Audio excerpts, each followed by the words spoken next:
कोई मुलजिम पाया जाता है, उसका जुर्म साबित होता है, उसको सजा दें। हम इसके हक में, हम जलाओ गिराओ तोड़ फोड़ के कतन हक में नहीं है।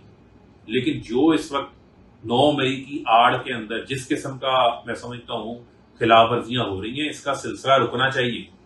जो सियासी कैदी हैं उनके साथ नारवा सलूक बंद होना चाहिए। उनको फेयर ट्रायल का मौका दें। उनकी जिनको नाजायज रखा हुआ है उनकी रिहाई मुमकिन बनाएं। खवातीन के ऊपर जुल्म करना जो है वो बंद करें। बच्चों के ऊपर जुल्म करना बंद करें।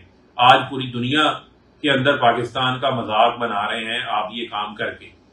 और फिर मैं आपको ये कहना चाहता हूं कि मुल्क जो है उसको हम सबको जो है वो तरजीह देनी चाहिए।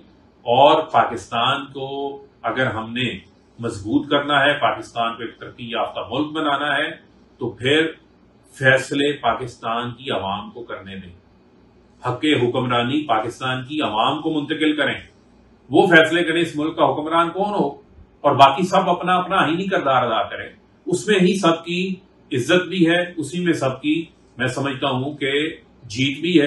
अब इस जंग के अंदर जो आप जंग लड़ रहे हैं, इस जंग के अंदर कोई फातेह नहीं होगा, बल्कि इससे नुकसान जो है वो पाकिस्तान का होगा। मैं आखिर में अपनी इस प्रेस कॉन्फ्रेंस के अंदर ये उम्मीद करता हूं कि मेरी ये जो बात है इस बात के ऊपर इसको सुना जाएगा और मुल्क के हालात को भी मद्देनजर रखा जाएगा।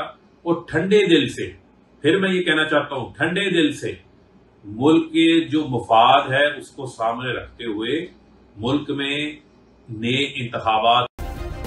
सब्सक्राइब करें और बेल दबाएं ताकि कोई खबर रह न जाए।